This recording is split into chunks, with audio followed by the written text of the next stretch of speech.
Para combater a evasão escolar, o programa Pé de Meia vai pagar R$ 2.000 por ano aos estudantes de baixa renda na rede pública. E você vai ver também. Tribunal Internacional de Justiça ordenou que Israel tome todas as medidas ao seu alcance para evitar atos de genocídio na faixa de Gaza. Janeiro nem acabou e Cidade do Rio registra 20 dias de confrontos armados com operações da Polícia Militar. Brasil foi um dos 10 países que mais perderam dinheiro com as quebras de safras provocadas pelas mudanças climáticas. Quem não está com o título de eleitor regularizado pode ter problemas, além de não poder votar. Tudo isso e mais você confere a partir de agora no Jornal das 18h30.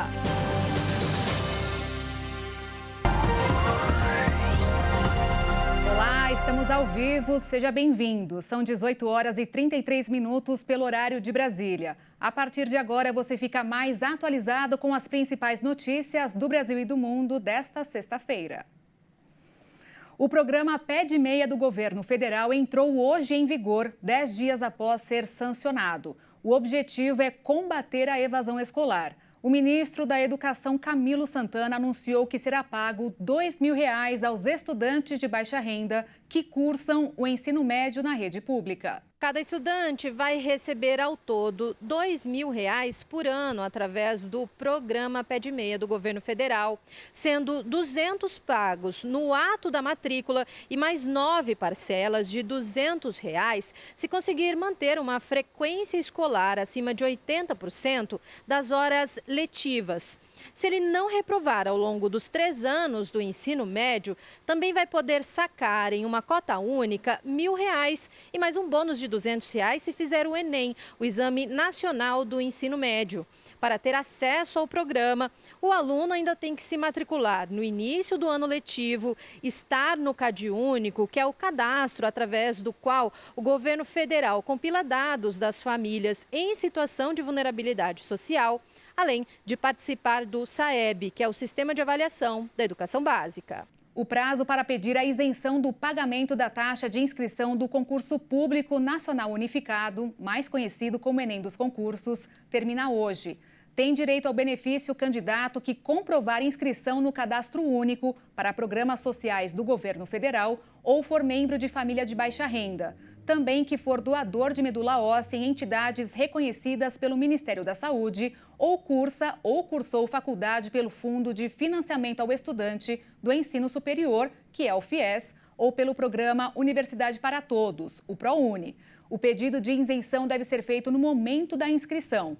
O resultado preliminar da solicitação será divulgado no dia 29 de janeiro, na área do candidato, na página do concurso. Ao todo, são 6.640 oportunidades em 21 órgãos do governo federal, com remuneração inicial de quase R$ 23.000. Vamos falar agora de eleição. Esse ano, mais especificamente em outubro, o Brasil inteiro vai escolher os novos prefeitos. Pessoas que devem administrar as cidades e, na preferência, com eficiência. E como a gente só fala nesta hora, deve eleger com cuidado quem vai fiscalizar os prefeitos, que são os vereadores. Mas tem um detalhe muito importante: estar com um título regularizado. E é bom não se descuidar. Quem não está com o documento em ordem pode ter problemas que vão além de não poder votar. Entramos em ano de eleições e é sempre bom lembrar que, por lei, todo cidadão alfabetizado com idade entre 18 e 70 anos deve ter o título de eleitor regularizado para votar. Os eleitores terão até o dia 8 de maio para quitar todas as pendências com a Justiça Eleitoral. O cidadão que estiver em situação irregular será impossibilitado de obter o passaporte ou a carteira de identidade, assumir cargo comissionado ou efetivo por aprovação em concurso público e obter empréstimo em instituições públicas com crédito mantido pelo governo. No caso dos estudantes, o título em situação irregular impede o ingresso em universidades ou renovação de matrícula em instituições de ensino superior. Para regularizar o título de eleitor, basta acessar o site do TSE e clicar na aba de autoatendimento eleitoral. Em seguida, o eleitor deve clicar em regularizar o seu título eleitoral cancelado. Durante esse processo, serão solicitados alguns documentos e certificados a depender do motivo da irregularidade. Por isso, não perca o prazo e regularize o título de eleitor o quanto antes. O Santos venceu a Ponte Preta na partida que marcou a volta do clube à Vila Belmiro. E no futebol internacional, o técnico de um gigante europeu disse que vai deixar o clube no fim desta temporada. Então, se o assunto é futebol, quem traz mais informações para a gente é o nosso jornalista, repórter esportivo, Igor Ciconello. Boa noite, Igor. Boa noite, Beatriz, e a todos que nos acompanham. Beatriz, nesta manhã de sexta-feira eu tive uma grande surpresa e todos apaixonados por futebol também tiveram. O técnico do Liverpool, Jürgen Klopp, declarou que vai deixar o clube inglês no final dessa temporada. Em um vídeo publicado nas redes sociais, o treinador disse que está ficando sem energia e sabe que não vai conseguir repetir os feitos que teve no clube que comanda desde 2015. Atualmente, o Liverpool ocupa a primeira colocação do campeonato inglês, 5 pontos à frente do Manchester City, que ocupa a segunda colocação. Pelo Liverpool, ele conquistou todos os títulos possíveis para um clube inglês, incluindo o Campeonato Inglês, Copa da Liga Inglesa, Copa da Inglaterra, Liga dos Campeões, Mundial de Clubes, Supercopa da Inglaterra e Supercopa da Europa. Beatriz, a apaixonada torcida do Liverpool vai sentir falta do irreverente Klopp. E agora, Igor, falando sobre o futebol nacional, como que foi a vitória do Santos na noite de ontem? Olha, Beatriz, o Santos fez as pazes com os torcedores, né? Podemos dizer que agora tá tudo apaziguado na Vila Belmiro. Na noite de ontem, o Peixe venceu a Ponte Preta por 3-1 na sua volta, ao seu estádio após a queda para a segunda divisão. Juliano, recém-chegado do Corinthians, marcou 2 vezes e Julio Furque definiu o placar para o alvinegro. Elvis, de pênalti, descontou para a Ponte. Com o resultado, o Peixe segue na liderança do Grupo A com 6 pontos. Já a Ponte fica em terceiro no Grupo B com apenas 1 ponto. E o Santos, Beatriz, vai voltar a campo no domingo para enfrentar o Palmeiras no Allianz Parque. E ainda falando sobre o Campeonato Paulista, amanhã o São Paulo recebe a Portuguesa. E o Corinthians, também neste sábado, vai até o ABC Paulista para enfrentar o São Bernardo. Ô Igor, já que você comentou sobre o Palmeiras, aliás, o Igor é palmeirense, tá, gente? Eu fiquei sabendo que o clube lançou um novo uniforme nesta sexta-feira. Conta mais pra gente. Olha, Beatriz, você já entregou agora aqui tudo que poderia entregar no ar, mas não é porque eu sou palmeirense, não. A camisa do Palmeiras ficou espetacular. E a estreia já vai ser no domingo, viu? No clássico contra o Santos. As 2 versões do uniforme de jogo, tanto a verde quanto a branca, fazem parte da campanha O que nos torna família, que exalta o sentimento que unem os palmeirenses em uma única família palestrina. Os novos uniformes celebram os 110 anos do Verdão. Por isso, a cor dourada é o destaque da vez, sendo a cor escolhida para destacar os logos, números e nome dos jogadores, além da frase 110 anos, que será gravada de forma inédita abaixo do escudo, no peito aqui do jogador. A camisa também traz referências aos troféus conquistados durante a parceria do clube. E também, Beatriz, se eu fosse citar todos os títulos dessa parceria, eu ia ficar até amanhã falando aqui, E o torcedor palmeirense que quiser ter um novo manto, terá que colocar a mão no bolso, hein, Beatriz? Os modelos dos jogadores custarão R$ 499 e o modelo torcedor R$ 369. Beatriz, pelo jeito vai ter muito palmeirense entrando no programa Desenrola Brasil nos próximos meses. Se você quiser me presentear, eu ficarei muito feliz. Eu volto com você aí do estúdio, Beatriz. Uma boa noite. Meu aniversário é antes, viu, Igor? Mas eu tenho certeza que já essa sua camisa vai chegar aqui com você usando, viu? Vamos conversando aí. Muito obrigada pelas informações. Muito obrigado. E depois do intervalo, você vai ver. Tribunal Internacional de Justiça ordenou que Israel tome todas as medidas ao seu alcance para evitar atos de genocídio na faixa de Gaza. E ainda, janeiro nem acabou e Cidade do Rio registra 20 dias de confrontos armados com operações da Polícia Militar. Nós voltamos já já.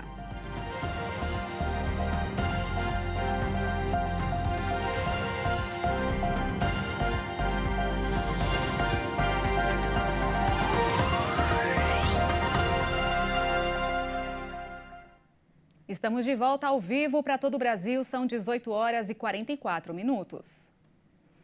Não é nenhum segredo que as mudanças climáticas têm atingido diretamente a economia do mundo. E um levantamento demonstrou que, no ano passado, o Brasil figurou na lista das nações mais afetadas pelas alterações do clima. Além das emissões dos gases poluentes para a atmosfera, o fenômeno El Niño foi um dos responsáveis pelas alterações climáticas em grande parte do mundo. Como forma de exemplo, aqui no Brasil, o ano de 2023 foi marcado pela intensidade das chuvas e a forte seca. A seca, que atingiu a região sul, partes do centro-oeste e do sudeste entre o final de 2022 e o primeiro trimestre do ano passado, levou a prejuízos de mais de 75 bilhões de reais. Mas esses efeitos climáticos não ficaram restritos ao centro-sul do país. Ao longo do ano passado, o fenômeno El Niño fez com que as chuvas ficassem abaixo do esperado na região amazônica, provocando perdas por causa da seca também no Amazonas, no Pará, no Acre e no Amapá. Na contramão da seca, as chuvas intensas também marcaram presença na segunda metade de 2023, só que na região sul do país. Além das perdas humanas e materiais, a produção agrícola sulista também foi altamente prejudicada pelas condições climáticas extremas. A soma dos prejuízos agrícolas do Paraná, Santa Catarina e Rio Grande do Sul chegou na casa dos bilhões de reais e afetou também as importações dos produtos que movimentam de maneira expressiva a economia brasileira. Vale ressaltar que, segundo a Organização Meteorológica Mundial, o fenômeno El Niño deve durar até abril deste ano, ou seja, uma preocupação maior para as nações. O governo federal informou que o novo PAC vai priorizar obras para a prevenção de desastres relacionados às chuvas. Devem ser destinados cerca de 6 bilhões de reais para obras em encostas e para drenagem. Após temporais deixarem rastros de destruição pelo Brasil nos últimos meses, o ministro da Cidade, Jader Filho, confirmou que o novo Programa de Aceleração do Crescimento, PAC, vai priorizar obras de drenagem e contenção de encostas. Com os eventos climáticos, que são cada vez mais violentos, a ideia é ajudar os municípios mais atingidos. Jader falou que já recebeu sinal verde do Ministério da Casa Civil e que há diálogo com as prefeituras para a definição de prioridades, visto que o recurso é limitado. Para definir quais serão as obras prioritárias, dentro deste eixo serão utilizados 2 filtros: o tamanho do risco que há na localidade e o número de pessoas impactadas por suas condições. Essas ações fazem parte do PAC Seleções, no eixo de cidades sustentáveis e resilientes, que visa atender projetos apresentados por prefeitos e governadores em áreas essenciais. O governo reserva 65 bilhões de reais para a primeira fase. Para a contenção de encostas, o valor previsto nesta fase é de 1 bilhão 670 milhões de reais. Já para a drenagem urbana, de 4 bilhões e 800 milhões de reais. A maior parte do dinheiro vem do Orçamento Geral da União, mas também há recursos do FGTS. A segunda etapa dos Seleções, com mais de 70 bilhões de reais, deve ser lançada no início de 2025. Ao todo, o novo PAC conta com cerca de 15 bilhões de reais para a prevenção de desastres. As obras de contenção de encostas se concentram nas regiões Nordeste e Sudeste, enquanto as de drenagem estão em todas as regiões do Brasil. O ex-ministro da Fazenda, Guido Mantega, desistiu do comando da Vale do Rio Doce. Ele comunicou a decisão depois de várias negociações para um novo dirigente da empresa privada. Mantega foi elogiado várias vezes pelo presidente Lula, mas os diretores da Vale não aceitam interferências. O ministro de Minas e Energia, Alexandre Silveira, desmentiu qualquer pressão de Lula, alegando que ele jamais interferiria diretamente em uma empresa de capital aberto. Com isso, o ex-ministro da Fazenda abdicou de um salário de 60 milhões de reais por ano. O Tribunal Internacional de Justiça ordenou hoje que Israel tome todas as medidas ao seu alcance para evitar atos de genocídio na faixa de Gaza. O pedido foi feito após o documento apresentado pela África do Sul. A região trava uma guerra contra o movimento palestino Hamas desde outubro. A corte nota que a operação militar conduzida por Israel após o ataque de 7 de outubro resultou em um alto número de mortos e feridos, assim como a destruição em massa de casas, deslocamento forçado da maioria da população e extensivos danos à infraestrutura civil. O Hamas considerou como importante a decisão da corte e afirmou que contribui para controlar Israel, isolar o país e expor o exército pelo que considera ser crimes cometidos na região. O primeiro-ministro de Israel, Benjamin Netanyahu, classificou o caso apresentado pela África do Sul como escandaloso. Em um vídeo, o premier afirmou que a acusação levantada contra Israel é falsa e deveria ser rejeitada por pessoas em todo o mundo. E agora uma notícia infelizmente preocupante lá do Rio de Janeiro. Dados da plataforma Fogo Cruzado trouxeram uma triste realidade aos moradores da cidade maravilhosa. Segundo dados da plataforma Fogo Cruzado, em pelo menos 20 dos 26 dias deste ano, foram registrados confrontos armados na capital com operações da Polícia Militar em praticamente todos os dias úteis de 2024. Um dos pontos críticos é Jacarepaguá, na zona oeste do Rio. São mais de 800 mil moradores só nesta região.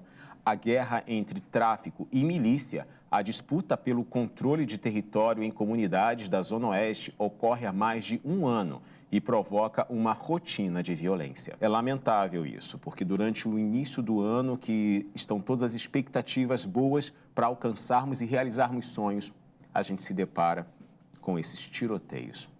De volta para São Paulo. Por outro lado, aqui em São Paulo, a violência caiu. Segundo a Secretaria de Segurança Pública do Estado, a taxa de homicídio doloso na capital paulista teve queda de pouco mais de 14% em 2023, se comparado a 2022. Foram 481 homicídios dolosos, o menor número registrado desde 2001.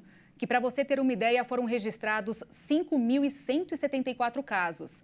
A taxa de 2023 corresponde a cerca de 4 casos para cada grupo de 100 mil habitantes. Já os dados de latrocínio, que é o roubo seguido de morte, também apresentam queda. Foram registrados 42 casos, uma redução de mais de 33% em comparação a 2022. Então, aproveitando essa notícia de São Paulo, quem é que não gosta de viajar e principalmente se for gastando pouco, hein? Eu vou conversar agora com João Pedro Teixeira, ou JP, um publicitário goiano que mora aqui na capital paulista desde 2021 e produz conteúdo nas redes sociais com um objetivo: compartilhar suas experiências de viagens baratas, rápidas e práticas, inclusive para quem vai sozinho. JP, seja muito bem-vindo aqui ao Jornal das 18h30. Oi, Beatriz, boa noite a todos da HIT, é um prazer estar aqui com vocês. JP, então, para a gente começar, como foi a sua história produzindo conteúdo voltado a viagens de baixo custo? O que fez você escolher essa área do turismo? Na verdade, foi muito por acaso. Eu moro aqui em São Paulo tem 3 anos e eu moro sozinho, vivo sozinho. Aqui a gente tem uma rotina muito corrida, né? Você sabe disso. E eu sempre ia para a praia sozinho, né? Sem carro, indo de ônibus. E eu resolvi começar a postar esse conteúdo nas minhas redes sociais. Eu encontrei muita gente na mesma situação, às vezes sem carro, com pouco dinheiro. E os meus vídeos começaram a viralizar. Então eu sempre estou indicando lá no meu perfil, me sigam lá, @JPTeixeira. Que tem muitas dicas não só de viagens para praia, para cidades litorâneas aqui de São Paulo, mas também rolês baratos aqui dentro de São Paulo também. E você pode contar para a gente algumas experiências inusitadas ou engraçadas que você já passou durante essas viagens e as gravações? Beatriz, uma experiência inusitada que eu tive foi indo para a praia de trem. Inclusive é um vídeo que tem 4 milhões de visualizações lá no meu Instagram. Eu não sabia que dava para ir para a praia de trem. Na verdade, você pega um ônibus ali no meio do caminho, mas a metade do caminho você faz de trem, chega em Mogi das Cruzes e depois vai para Bertioga. E uma experiência engraçada que eu tive foi em Ilhabela, né, que eu não fui preparado com repelente, eu acabei sendo picado pelos borrachudos e eu voltei para São Paulo super picado. Então, se você for viajar para Ilhabela aqui em São Paulo, leve o seu repelente que vai fazer muita falta se você não levar. É uma dica muito importante mesmo, JP. E me diz uma coisa, com o tempo fechado no litoral de São Paulo neste fim de semana, você tem alguma dica de viagem curta, prática e barata sem que a chuva atrapalhe a programação? Beatriz, é difícil porque realmente tá chovendo muito, né? E a previsão para esse fim de semana é de muita chuva. Então, assim, não dou dicas para vocês irem esse fim de semana para a praia. Segura um pouquinho, vamos ver a previsão do tempo nas próximas semanas. E curta São Paulo, né? A gente completou aí 470 anos de São Paulo essa semana, tem tanta coisa bacana acontecendo. Ontem eu fui numa exposição do Chaves aqui em São Paulo, tá no meu perfil, vão lá ver. Tem outras exposições baratas e gratuitas acontecendo em São Paulo, então dá pra gente curtir muita coisa aqui dentro da cidade sem precisar pegar chuva numa praia, e ninguém gosta de praia com chuva, né? Eu quero mandar um abraço para todo mundo lá de Goiás que tá me vendo aqui, eu sou goiano, moro aqui em São Paulo, e agradecer o carinho de todo mundo, né, que acompanha as minhas dicas e quer sempre viajar, curtir São Paulo, o estado e a cidade de uma forma aí econômica, mas que vale muito a pena. Então, já que hoje é sexta-feira, JP, conta a sua programação para esse final de semana. Ó, a minha programação para esse final de semana, se não chover, eu pretendo conhecer alguns parques da Zona Leste. Me falaram que tem vários parques na Zona Leste, eu tenho um público muito grande da Zona Leste de São Paulo, então eu quero tentar explorar para trazer essas dicas no meu perfil. Mas, se não chover, quem sabe eu dou um pulinho em alguma praia do Guarujá, mas eu acho que vai ser difícil porque realmente o clima aqui tá bem tenso, tá de chuva, né? Tá um clima chuvoso. Então aproveita para divulgar a sua conta, né, no Instagram para o pessoal também te seguir e acompanhar as suas dicas, JP. Ó, na verdade, o meu perfil é no Instagram e no TikTok. Se juntar tudo dá 80 mil seguidores nessas duas redes sociais, já é uma galera bem grande. Eu falo que são pobres, livres e sem vergonha. E me sigam lá, JP Teixeira M de Moraes, JP Teixeira. Me sigam lá, galera. JP, muito obrigada pela sua participação aqui no Jornal das 18h30 nesta sexta-feira. Foi um prazer te receber aqui. Eu que agradeço, Beatriz. Até mais. Obrigada. E para a gente encerrar essa sexta-feira, também tem dica para o fim de semana para quem está ou vai para o Rio de Janeiro. Até domingo acontece o Festival de Verão da Casa de Cultura Lar Alvim, em Ipanema, zona sul da cidade. A Secretaria de Estado de Cultura e Economia do Estado e o Governo do Rio promovem a 4ª edição do evento com atividades totalmente gratuitas para toda a família. A programação começa às 14h com games de realidade virtual, salão de beleza, espaço kids e apresentações musicais e acaba às 10h. E olha que interessante, o evento também é ponto de coleta de doações para ajudar áreas atingidas pelas chuvas. Dica que também é solidária e pode ajudar o próximo. E eu fico por aqui, mais notícias você acompanha às 22h comigo e Alexandre Giaquetto. Desde já agradeço a sua companhia e uma ótima sexta-feira para você. Tchau!